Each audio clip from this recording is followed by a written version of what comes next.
Hello and good evening. I'm Leslie Monster and this is Nightline. Okay, so here's the deal. It is 5 o'clock on Sunday. I have no idea when this video is going up. I may post it tonight. I may post it tomorrow morning. We'll see. I've had a weekend. There was just a lot of stuff happening and I did not have a chance to film anything. Also, I just woke up from a 3-hour nap-ish. I don't really remember what time I fell asleep, so could have been longer.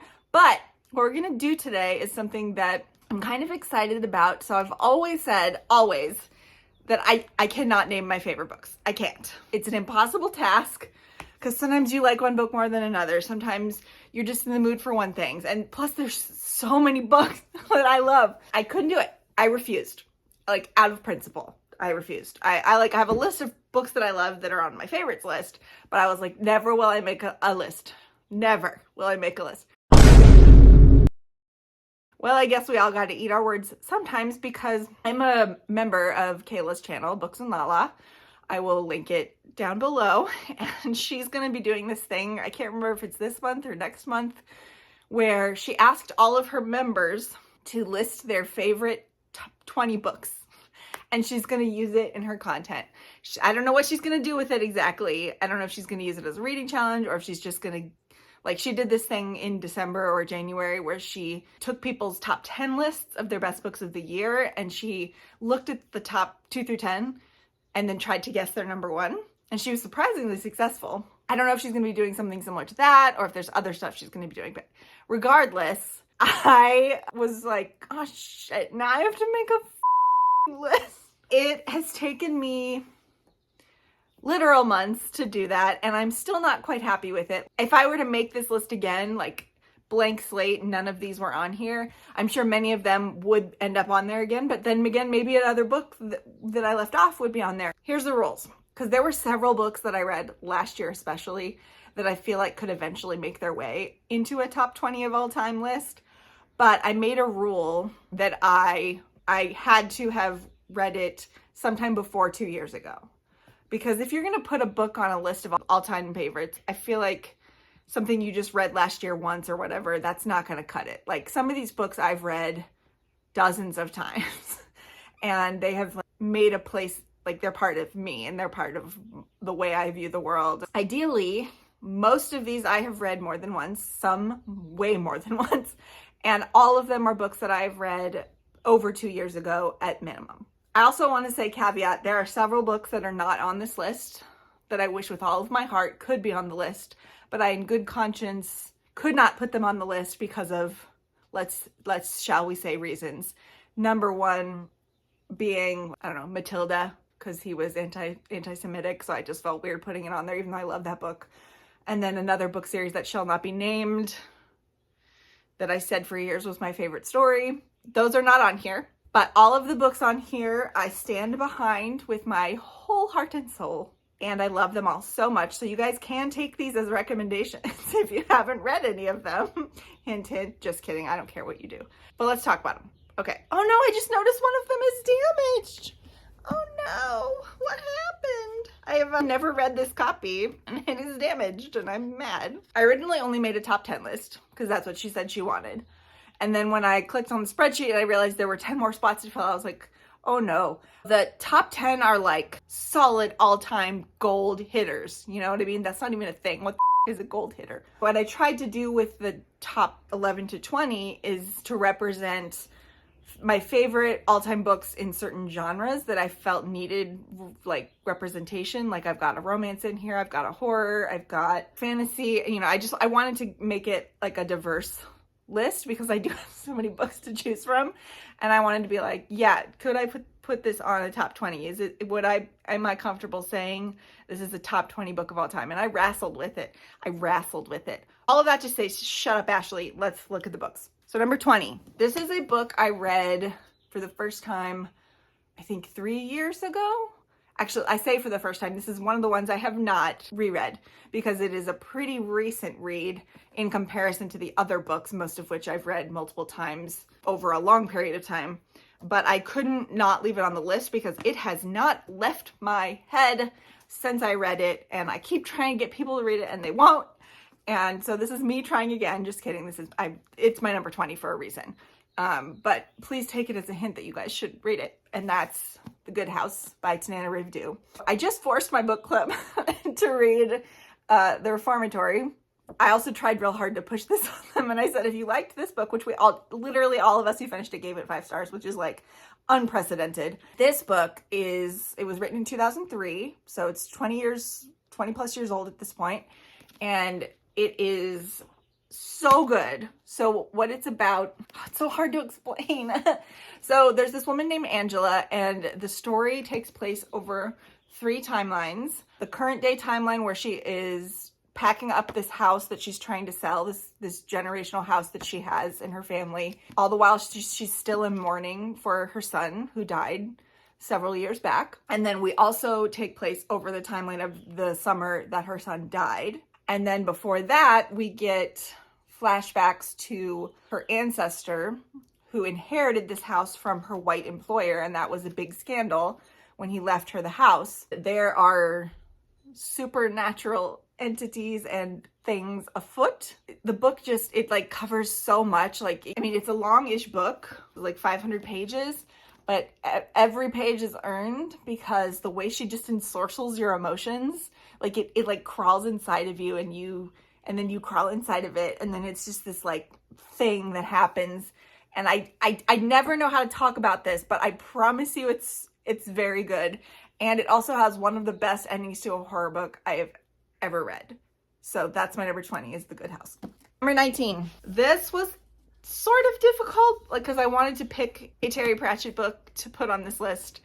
But at the same time, it was well, there's only really one choice here, isn't there? And that's Night Watch by Terry Pratchett. This is, I don't remember what number book in Discworld, but it's one of the Night's Watch books.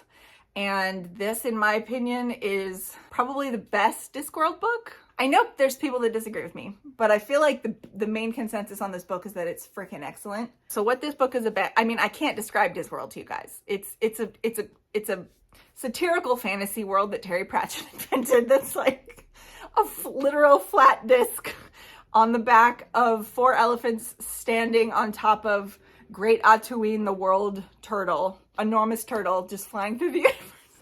And it's a place for Terry Pratchett to write satire and work out his frustrations with the real world. But it's also hilarious and affecting at the same time. So whenever you read a Terry Pratchett book, you're gonna feel lots of emotions. But also you have to be really in tune with the humor.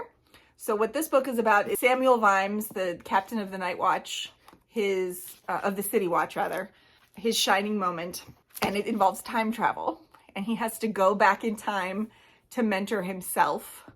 And then there are shades of Les Miserables in here. And I don't know, it's just so great. And what he learns and the way he grows as a person in this book, especially given the context of the ridiculousness of Discworld, is just so great. So this is my number 19, is Night Watch by Terry Pratchett.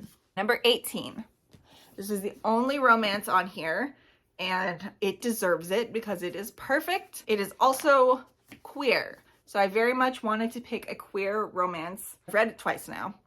And even though I have read it pretty recently, it is definitely deserved. I've pushed this on so many people, and many of you have read it and loved it as well. And that is A Lady for a Duke by Alexis Hall.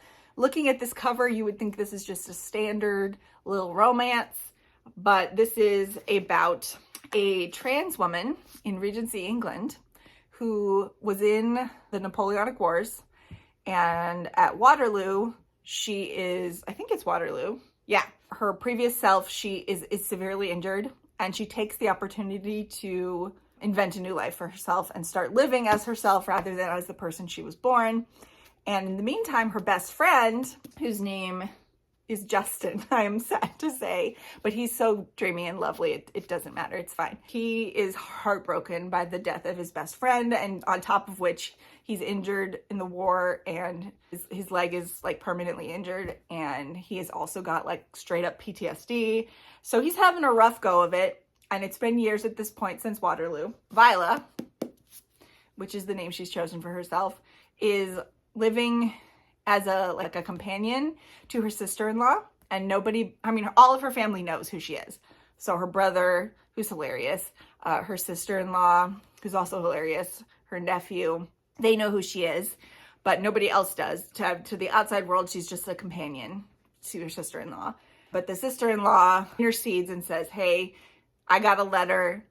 Justin isn't doing well. You need to go up there and tell him that you're alive and you need to fix this. So she finally goes up to his little lord castle because he's a duke. She doesn't tell him who she is, but she tries to start helping him. So there's this delicious conflict of like them falling in love with each other. Oh, the tension between them. Oh, and the chemistry. Oh, it's so good. The first half of this book is my favorite. When he doesn't know who she is, but she knows who he is, and he's just in so much pain, and he's a real mess. And also he's got a sister up there whose, you know, life he's neglecting while he's in his mess. It's just so lovely. Like, the tension is so good. When they do get together, it's so good. I love it so much. It's perfect, and everyone should read it if you have not already. Number 17. This is a book I've read pretty recently also. The Spear Cuts Through Water by Simon Jimenez. This book is wackadoodle. So it's a fantasy book, but the way that he has told this story is so, it's like in layers, and the writing is beautiful, and the world he's created is really fun, and it's really hard for me to talk about this. I should have done some prep, but just like, this is his idea of a fantasy map, for example, so you know what kind of book you're getting. That's not a map. That's not a map, guys. For this book, it is. It's a story, essentially, like, if you're going to break it down to its bare bones, it's a story about two men who are tasked with taking a dead god, who's sort of not really dead, but is dead, on a journey across a country to escape a tyrannical government, and eventually to hopefully get to a place where they can overthrow that tyrannical government. But this god has been imprisoned for years, and so they help her escape, and they take her away. And so it's their journey. But the way it's told, that's like the bottom level of the story, and then there's somebody telling the story in a dream world as it's being reenacted on a stage in, like, I don't even know, like another dimension. And then there's a present day character who's being told this story by his grandmother. So there's like so many layers, and he flips back and forth between all the layers, and it's the way it's told is mesmerizing. I loved it so much. Even if that style hadn't have been there, like the layers, I think I still would have loved this, but it just takes it to another level. Number 16, this is a book I have read 3 times, so it definitely counts. I should eventually move on and read another book by this author, but I just keep rereading this one, and that is Kindred by Octavia Butler. Octavia E. Butler. Sorry, I always forget the E. This book is about Dana, and it was written, when was it written? 1979. It takes place in the 70s, and Dana is married to a white man, which is, she's ahead of the curve. One day, she just starts falling into history. So this is a time travel book, and where she finds herself is the antebellum South on a plantation. It turns out she keeps being called to this little boy's side when he's in danger, and he is her ancestor, and he is a white man. So all of that is, you know, gross. But the way that, first of all, she has to like navigate from being like a free Black woman in the United States to a non-free Black woman in the antebellum South, especially since knowing the people who own her are her ancestors, is so interesting and harrowing, and like what it does to her.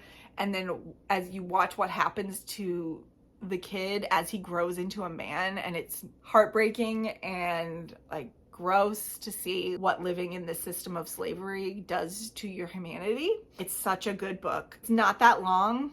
It's like 260 pages, but it feels like about 500 in a good way. Like, she packs so much stuff in here. When you read a book 3 times, you know it's something, there's something here to come back to. Number 15, I remember when I was reading this the first time, because I was reading it when I heard the news that Carrie Fisher died. So that was in 2016. I don't know why this book just, I tried to think like, which of this author's books do I want to put on this list?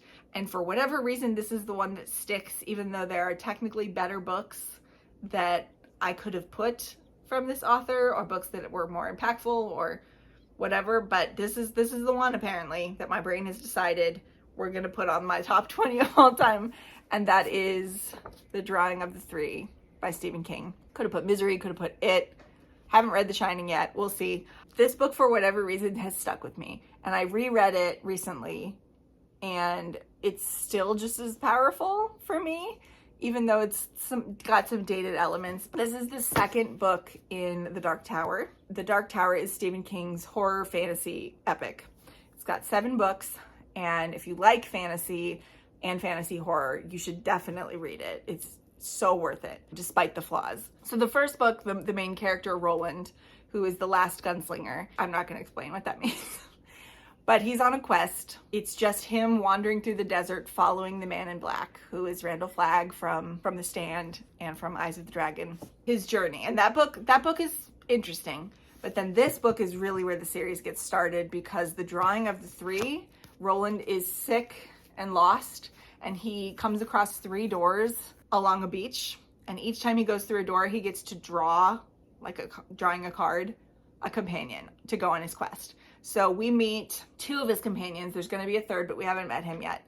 He's still going to draw him in. We see him going and meeting Eddie Dean and Susanna, whose name at this point is not Susanna. But watching them come on his quest with him, I just love it. I don't know, like the weird meshing of like the portal worlds and this guy, this old-fashioned gunslinger on a fantasy quest, like popping into an airplane, like for example, and being like, what the hell is this? I don't know. It's just so good. I love it so much. Don't ask me to justify it. This is my list. Number 14 is a book that made me cry. It is the book that made Robin Hobb's Realm of the Elderlings one of my favorite fantasy series of all time. And that is Fool's Errand, which is the first book in the Tawny Man trilogy. So the way the Realm of the Elderlings works, she wrote 5 trilogies, and one of them actually was supposed to be a duology, but it blossomed into 4 books. That one's kind of a mess, but the first trilogy follows Fitz, the main character of this book, and then it moves to a different part of the world. There's some crossover for the second trilogy, and I really loved that trilogy also, but when I came back to Fitz for the first time as an adult, because you follow him as a child and an adolescent in the first 3 books, and now he's an adult, and just the perspective, something about the perspective of a grown-up remembering and being affected by the past that we lived through with him. And then he's also dealing with essentially an aging pet, even though the pet, they have a psychic connection. Anyway, I'm explaining this very poorly, but the way that this book pulled me in and made this whole series one of my favorites of all time means that it will forever be on my list of favorite books of all time. Not to mention, it's just really good, and it is emotionally affecting, and I can't explain it any further than that. If you love epic fantasy and character-driven stories, this is where it's at. Number 13 is I'm sad to say, even more relevant now than when the author wrote it. He would be very upset to hear that, I think, if he were still alive. But this is a book I read not that long ago, but I just immediately latched onto it. I think I read it over 2020. It was during COVID. It just immediately, I imprinted on it. And now I love it so much, and it's my favorite of this author's books that I've read so far, and it just means a lot to me. And that is God Bless You, Mr. Rosewater by Kurt Vonnegut. So this book, he writes satire. This book in particular is basically all about anti-capitalism and how capitalism kills the human soul. Mr. Rosewater, the titular Mr. Rosewater, is a very rich man who has learned early on that wealth does not make him happy. So he lives like a hermit and basically gives all of his money away in really strange ways. And he's like the unofficial mayor of the town that he lives in, because people come to him for advice. They ask, name my children. The most famous quote from this book, which I would like as a tattoo one day, is the one that ends with, "God damn it, babies, you've got to be kind." But that whole quote is my favorite thing ever. The eccentricity of this man who, because of his beliefs, and because his beliefs are so out of step with the rest of the world, which is firmly entrenched in this capitalist system, he seems like a crazy person. because of the way he lives, but because he has money, he can afford to live his life differently and change his priorities. He inherits the money. Basically, his attitude is he doesn't want to keep any of it. Like, it's all going to be gone by the time he dies. It's going elsewhere. I don't know. It means a lot to me, and I really need to reread it again to really get a grasp on it. It's been, like I said, almost 5 years probably since I've read this. If you want a book to make you feel better about our current times, you could do worse than God Bless You, Mr. Rosewater. Next up is a book that I kept taking off the list and then putting it back on, and then taking off and then putting back on. But ultimately, I'm putting it on because I've read it 3 times, and every time I've read it, it's held up. And I just think that it's so smart and clever about the way that it comments on fantasy tropes at the same time as having actual characters that like just burrow into you. And I think that it gets a lot of undeserved criticism for being, and people write it off as just, oh, this is just fanfic. But it's not just fanfic. And I feel like if you think that, you didn't read the book correctly. I know that's not a good opinion for a book lover to have, but that is my feeling. And I ultimately will defend this book with my life. And that is Carry On by Rainbow Rowell. This is, I believe, the only young adult book that is on this list. This is a book that has a funny origin story, and this is my original copy, by the way. When they recovered the books, you could like sign up to get a free one. This is the original cover so that all your copies could match. And I like both covers, so I have them both. This is a book that when Rainbow Rowell wrote Fangirl, the main character of that book, Kath, is a fanfic writer. Basically, Rainbow invented a Harry Potter analog, like a comparison, even though Harry Potter exists in that world. But it's magic school, vampires, whatever. But she writes fanfic that we get to read excerpts from about these 2 characters, Simon and Baz, who are in this 7-book fantasy series about a magic school. She loved the experience of writing those sections so much that she couldn't get them out of her head. And she ended up saying they deserve their own story. I think where people get confused is they think that this is just fanfic, but she has stated on the record that this is not the story that Kath would have read. It's a little bit different. She had to rethink some things. And it is not just a Harry Draco fanfic. It's not, okay? They're very different. There's a similar dynamic, but they're very different. So basically what this is about is Simon Snow is the chosen one, and Baz is his roommate, that they're enemies, and Baz is secretly a vampire, and Simon just wants him to admit that he's a vampire, and he won't admit that he's a vampire. And they're obsessed with each other for good reason. Turns out they're in love. But they don't know that yet. Well, Simon doesn't. So it is a queer young adult romance set at a fantasy school. But the great thing about it is the way that she structures the narrative. She assumes that her readers are well versed in fantasy and especially magic school stories, because what we're reading is essentially the last book in the series, and we have to assume and like be caught up on, because of the tropes, the first 7, or is it 8 books, maybe 7 in the series. This is the last book. So it's like we're coming in at the end of the story, but because she's playing with all these tropes, there's no problem, because we can fill in the blanks. And she messes around with those tropes and your expectations in the course of the story and makes commentary on them. And it's just so great. But at the heart of it is the relationship between these 2 boys. I love it so much. This is, I don't know. I can't explain it further. Just shut up. This is on my list and it's staying. And then the last book not in the top 10 is my number 11. This is a book I read in 2023. So actually, I think this might be my most recent read on this list. And I have not reread it yet, so I am breaking a little bit of rules. But it's been 2 years since I read it, so it totally counts because I read it in January 2023. And it was my favorite book of 2023, and that's Liar, Dreamer, Thief by Maria Dong. So this book is criminally underread. I've been saying that the whole time. Every person that I have made read this book has thanked me. Just kidding. But yeah, they all love it too. So I feel like I'm not the only one. If people would give this a chance, they usually like it. I've only had one failure, and that person I should have known not to give this book to her, so it's fine. What this book is, it's so hard to explain. I like weird books. So this book is about Katrina Kim, and Katrina Kim is not doing well. She has mental illnesses, undiagnosed, plural, and her support system has fallen away. She has no support system. She's working a dead-end job, and her coping mechanisms are not healthy. They are straight up not healthy. One of them is imagining a portal universe, sort of like this right next to ours, where everyone has like a counterpart, and like she imagines some people as unicorns, and like she's got a weird imagination. And then another of her coping mechanisms is obsession, and she obsesses currently over her coworker Clarke. And it's not that she loves Clarke or anything, it's just she's obsessed with him and she's suspicious of him, and she's a little bit of a stalker. And I'm kind of surprised I ended up reading this, because the marketing of this made her seem like sinister, and she's the furthest thing from sinister that you can get.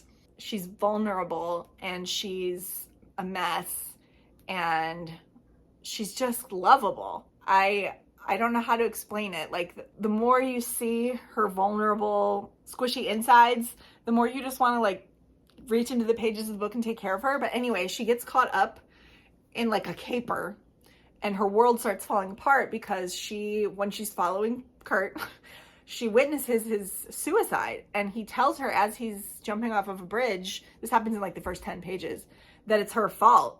And she's like gobsmacked. So she has to find out what's going on. This leads her to uncovering some things, and she essentially starts trying to solve a mystery by herself. And watching her do this when she can't even function in everyday life is great for some reason. And she's got this roommate who like tries to take care of her, but it's not a roommate's job to do that. So, there's only so much you can do. But she just keeps getting herself into these like capers while she tries to figure out what's going on, and also like function in her own life. There's something about that combination that just really worked for me. And then the ending of this book put it over the top. I cried tears. There's a redemption here, and it goes to a good place. So if that sounds at all interesting to you, I really want more people to read this. It still has only like 3,000 something ratings on Goodreads, and it's so sad because this author is so talented and this book is so satisfying. So I really need more people to read it. That's my number 11, Liar, Dreamer, Thief. Now I'm going to try to take a break and put some of these books away. I'll be right back. Intermission.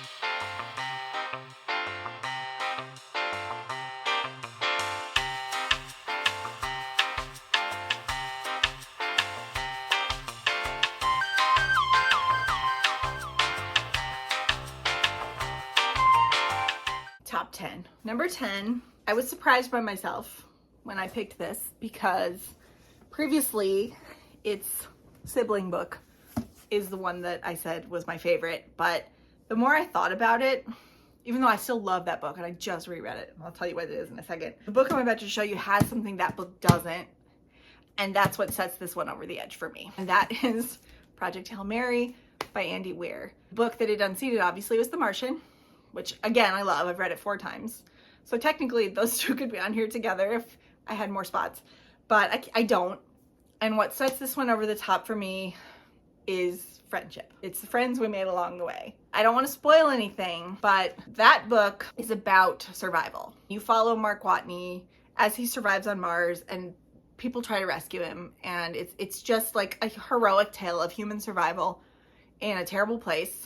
And he's funny. You watch him science the shit out of stuff, and it's very fun. But this book, even though he's in Ryland Grace is in a similar situation in that he's alone in space and he has to science the shit out of things to stay alive. The arc of the book is not about him surviving. It's about him changing. Oops, hold on. You guys just have hair sometimes that like you can't find it and you're like, where's the hair? Where's the hair? What's it doing? Did I get it? This is a book about a man changing into the kind of person who would overcome his own terror at the thought of dying to do something for a friend. So, I mean, that's a little spoilery, but that's what this book is. And the friend is one of my favorite characters in all of literature.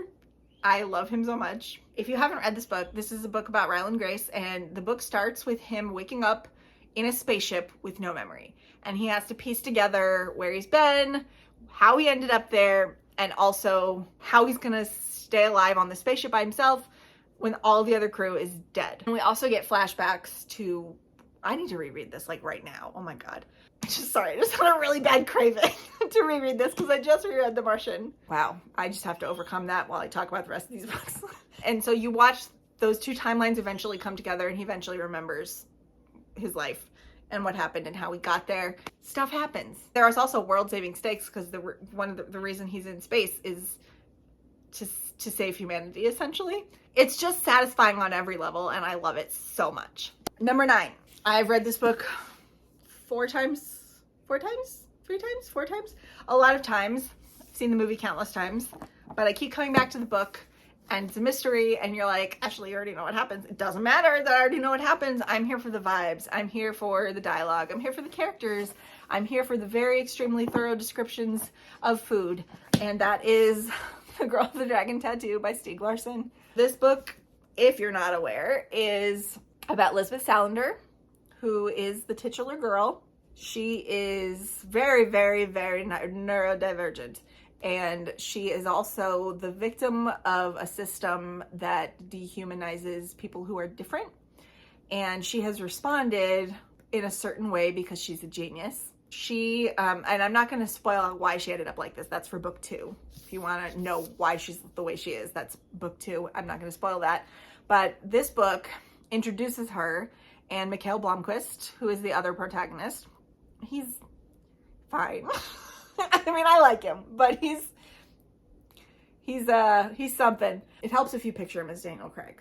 They end up working together to solve this very intriguing mystery of this wealthy old man whose favorite granddaughter, I think it was his granddaughter, was murdered decades ago, and nobody ever solved the crime, and he thinks one of his family members did it. So he's paying Blomkvist and Salander a lot of money to figure this out for him. And the mystery is so good. It's so twisty.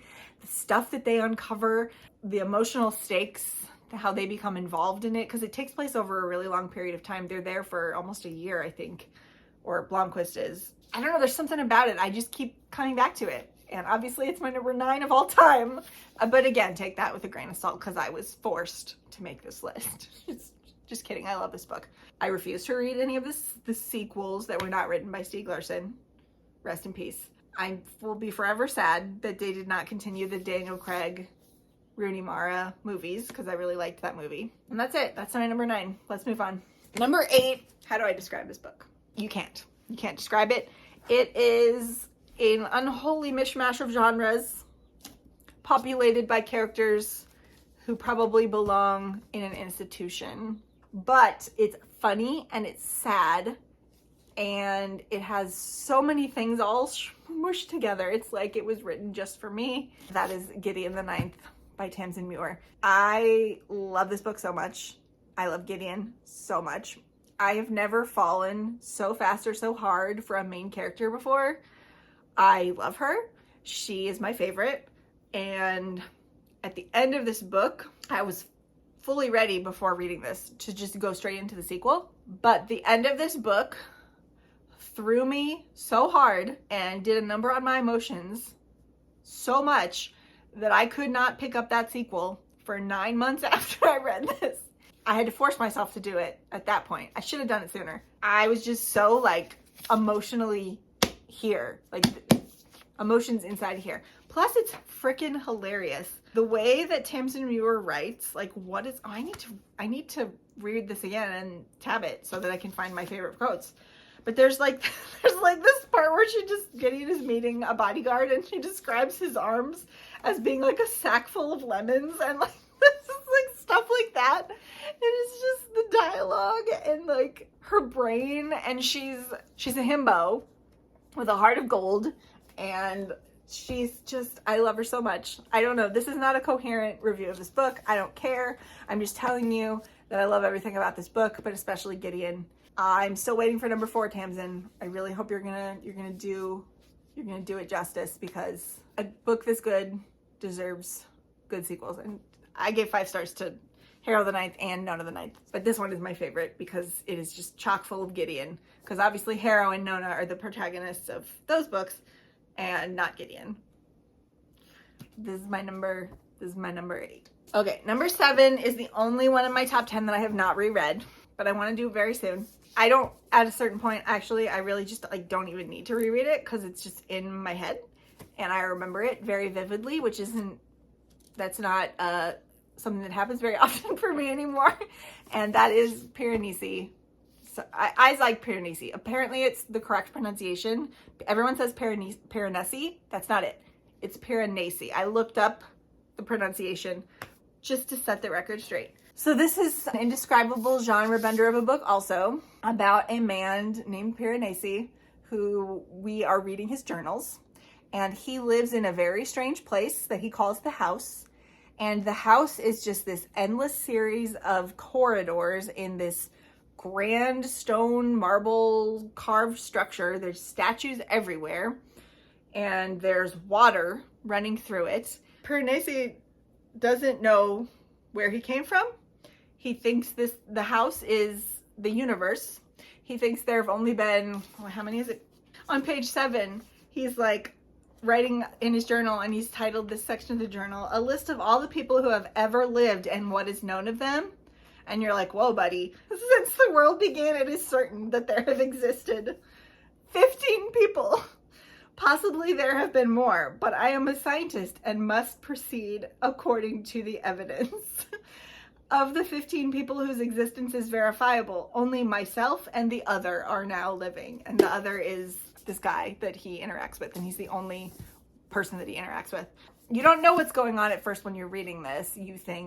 You're like, well, who is this guy? Where did he come from? Where is he? And he's losing his memory-ish too. So he's fighting against that. The mystery of what has happened to him and where he is not the reason I love this book so much, although that is great. The reason I love this book so much is because of Piranesi. He is just a pure soul. He's kind and he's thoughtful, and he has this innate spiritual connection to the world around him that the only other person that he knows is wanting to exploit. And it's just, he's just like this like beacon of goodness in an empty world. And you just fall in love with him. Not like love, romantic love, but like just like pure connection with another human person is what I feel for Piranesi. And I just love him so much. This is another book that I really, really need to read. I need to reread all of these books. Actually, one I just reread recently, but it's fine. It's fine. Piranesi, that's my number 7. Number 6 is My Heart is a Chainsaw by Stephen Graham Jones. This book is divisive, but I freaking love it. And the reason I love it is because I am now soul bonded with Jade, the main character. She is my favorite. I love her. She is brave and kind, and she responds to the trauma that has been her life with nerdery and obsession for horror movies, when she could so easily have become cruel and mean and disillusioned. But instead, she experiences the world with this sort of like, I don't want to say optimistic, but it kind of is optimistic, this optimistic joy, despite everything terrible going on around her. And she's just so great. So it's a trilogy, and book 1 is my favorite, then book 3, then book 2, but they're all great. I need to reread them and annotate them and stuff. Just assume I need to reread all these books. It's fine. Jade is obsessed with horror movies as a coping mechanism. So this book is half her first-person narration of what's going on currently in the town that she's living in, and then half of it is this essay project that she wrote for her history teacher for extra credit about the history of slasher movies. Her level of knowledge and obsession over that topic is infectious and so interesting. And the way that Stephen Graham Jones makes parallels between her obsession with that topic and her real life is genius. It's written in this sort of stream of consciousness, first person, the parts that are not the essays. What's happening is that she becomes convinced that there is a real life slasher about to happen in her town, because she's kind of untouched from reality a little bit, even though she's right, by the way, she's right. Spoilers!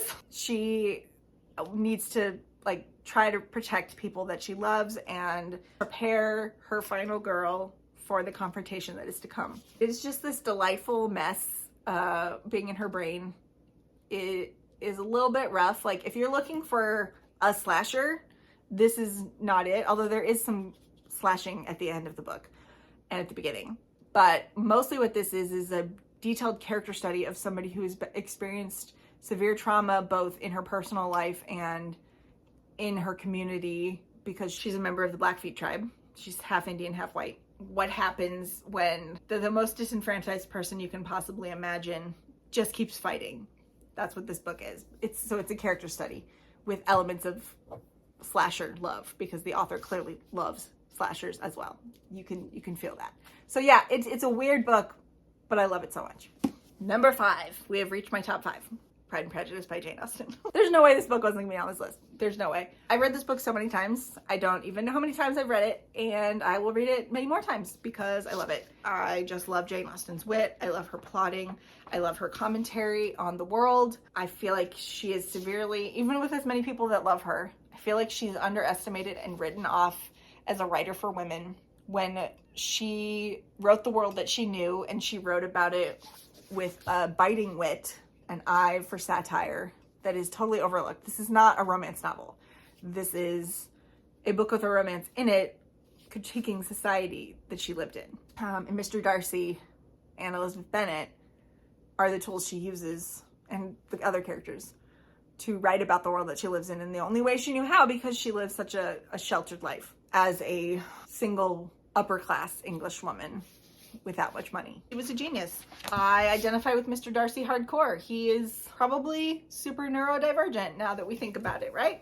I mean, Claudia Gray in her mystery books, her little fanfic of Jane Austen, she makes him autistic and his son autistic too. Like Lizzie and him have a son and he's autistic. I feel like that's accurate. But also the love story between these two, when they hate each other so much at the beginning, and like the scene where he proposes to her and he basically tells her that despite everything, literally everything about her, he still loves her and he wants to marry her. And she's like, what the fuck, bro? It's so good. I love it so much. I'm so glad that I pushed through, because I tried to read it in high school and I didn't make it very far. I wasn't ready. And now I love it so much. Number 4. This is beat out Pride and Prejudice, because I don't know that I've ever cried more at the end of a book in a more bittersweet way. Like, cried for like sadness at the end of a book, but this is like, I'm crying because of the beauty of the human condition. Shut up, that's cheesy, but that's the reason. Okay, shut up. And that's Circe by Madeline Miller. So this is a book about, you wouldn't think it from my reaction, but this is a book about Circe, the sorceress from the Odyssey, who turns men into pigs. Turn men into pigsable. That's a joke from a different book, which is great. This book is, I want to say it's not a coming of age story, because she's already grown when we meet her, but Circe has to navigate this liminal space in between being a god and being mortal, and I can't talk about it. I just realized I can't talk about this book. So I don't know how to talk about it. I need to reread this one also. I need to reread it. But I just remember I shut the book, and the end of it is one of the most perfect endings I've ever experienced in a book. And I shut it and I just burst into tears. I walked around my apartment for like 30 minutes crying and talking to myself because I was like, I have all these feelings and nowhere to go with them. It's just a beautiful book.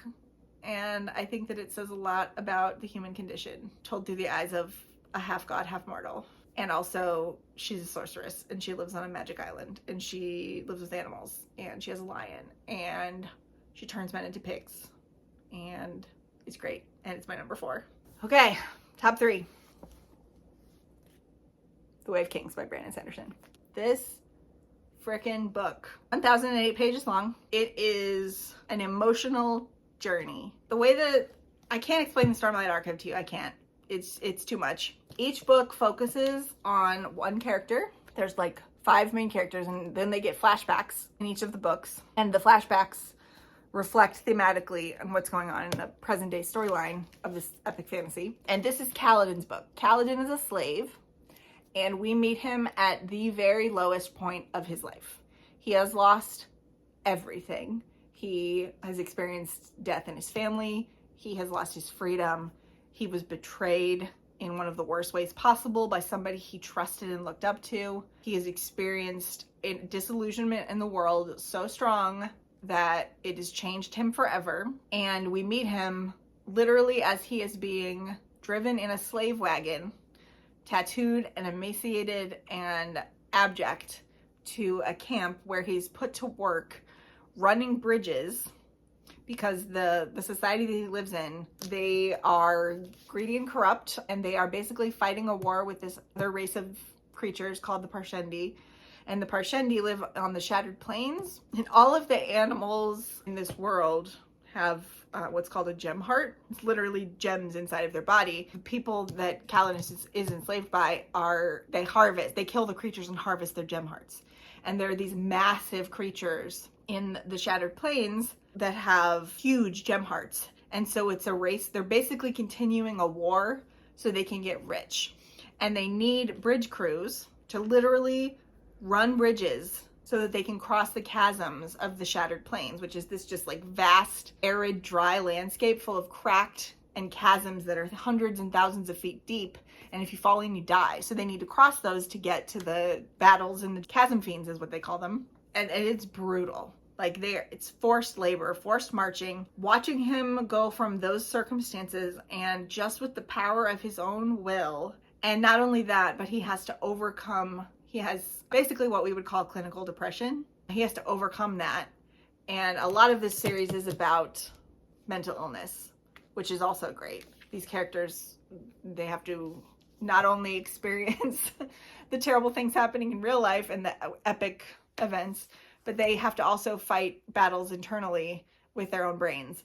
Kaladin's arc in this is just so purely satisfying, and the way he builds a community of these wretched souls around him into a family, basically, and the way that he overcomes, like, basically some of the worst circumstances a human being can be put in, is so viscerally satisfying.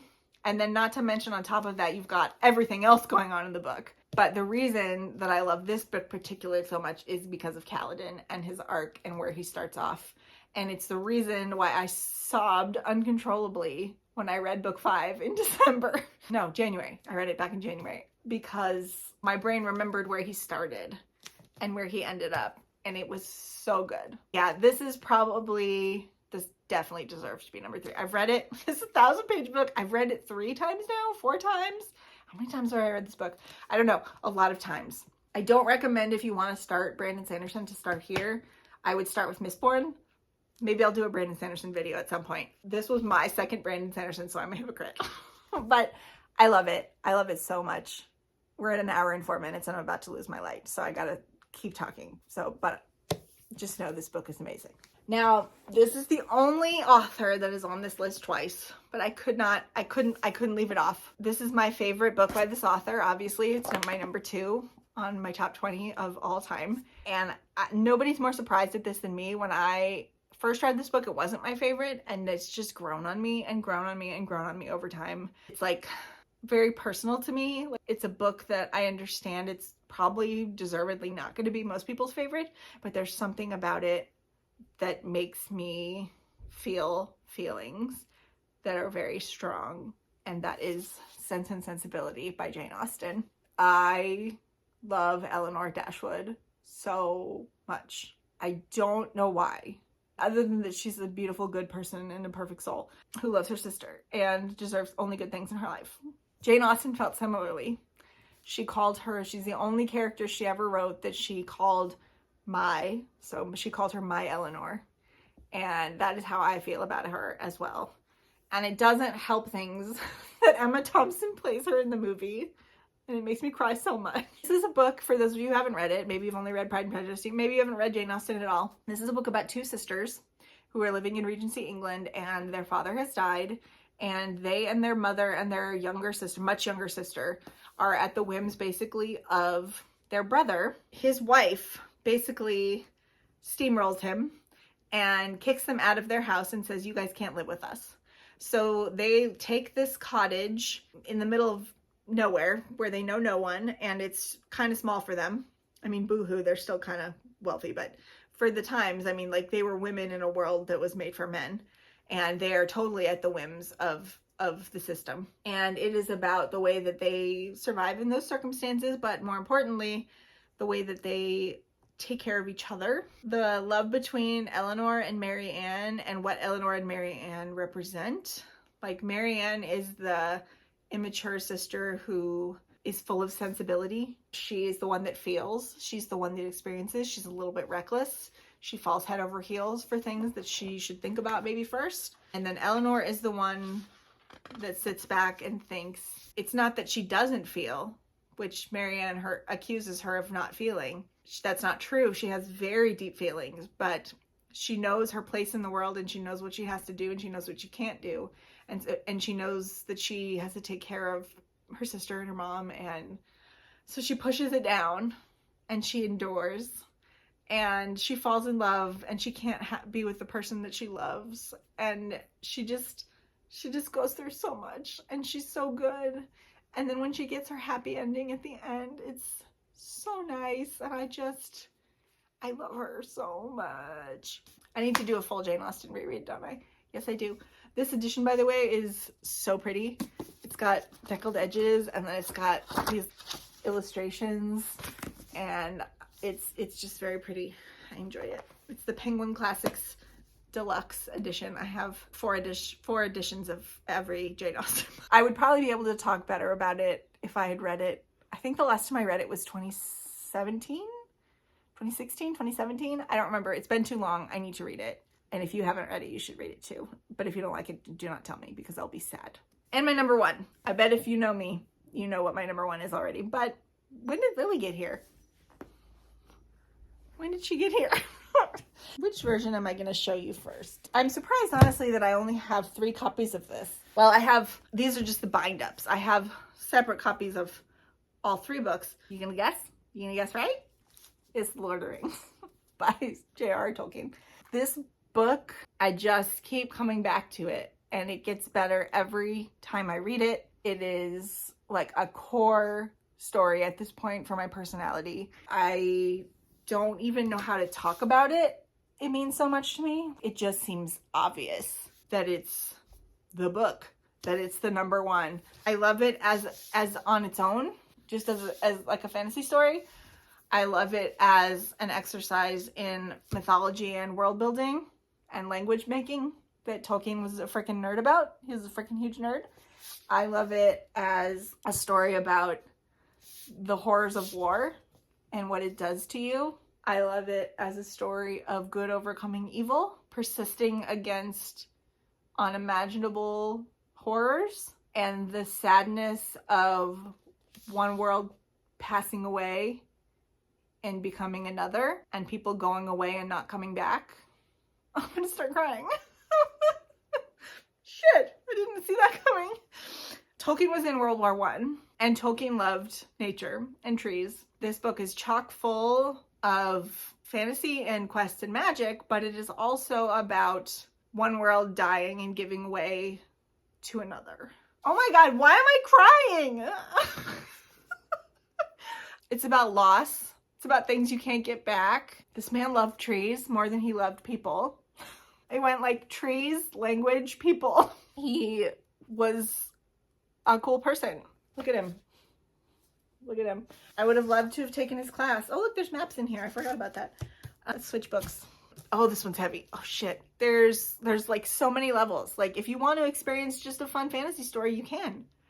If you want to read it as an ode to like nature, you can. If you want to think about poetry and languages, you can. If you want to dissect it as a piece of mythology that Tolkien was creating for Britain when they didn't have their own, if you can do that. If you want to talk about the hero's journey, you can do that. If you want to talk about the way that the terrible stuff in here stands in for other stuff, Tolkien did not like allegory, so it's not an allegory, you know. It's purposefully meant to be something that is universally relatable to people.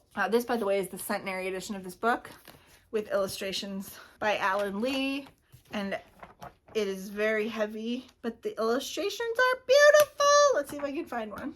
Galadriel and Frodo. Alan Lee, by the way, he was, when Peter Jackson was, you know, got the assignment to make the movies or whatever, he went straight to Alan Lee to help with the art direction on the movie because of his illustrations and his work for the series. And also the characters, oh my god, the characters, like Frodo and Sam and the hobbits. I mean, I named my freaking cat Pippin. Aragorn, oh my god, Aragorn. What a dreamboat. And Faramir, the freaking nerd, the underserved by the films. Gollum, Smeagol. I will never forget reading Two Towers for the first time and seeing Gollum's character arc, which totally was unexpected. It is, and it'll always be a story I come back to over and over and over and over again. I'm gonna hold up a lighter version. This is my paperback that I got when the movies came out. I want to be one of those people that has like 100 copies of this book. I've seen it. I've seen some people online that have like every copy of the book. I'm not gonna be that bad, but like I have a lot of copies of these books. Anyway, that's my number one. I can't believe I just cried. I didn't see that coming. I'm at an hour and 14 minutes, by the way, so I don't know how long this is going to take or how much I'm going to cut out, but I'm going to really try hard to cut it down. But this isn't getting posted tonight. I can just tell you guys right now, this isn't getting posted tonight. It's getting posted in the morning because it's not happening. If you've made it this far, thank you so much for watching. If you liked the video and would like to support me, please don't forget to give it a like and subscribe if you want to. I am, as of this morning, 22 subscribers away from 1,000. Yay! It's happening, or is it? I don't know. But I hope this video has been entertaining. It was very stressful to make this list and surprisingly difficult to talk about all these books that mean so much to me, although I should have seen that coming. If you don't have anything else to say, please leave me a pig for Cersei. And please tell me in the comments, like, are any of these on your favorites of all time list? You can leave me your full list if you want. That would be fun if you have it. But like, what are some of your favorite books of all time? And I wonder if there's any that I should be reading. Thanks so much for watching. Yeah, that's it. See you in the next one. Okay, love you, bye. Good evening, everyone. I'm Leslie Monster, and this is Nightline. Give it up, everybody, for Scott Bakula from Quantum Leap. All right, okay. You're sick. I'm not sick. It's just allergies. Come on, guys. Just let me in there. No, you can't come in You're here. not coming in. Now, Leslie, you look tired and you're all sweaty. You look tired and you're all sweaty all the time. What's your excuse? You want to go there, Jerry? No. Leslie, I typed your symptoms into the thing up here, and it says you could have network connectivity problems.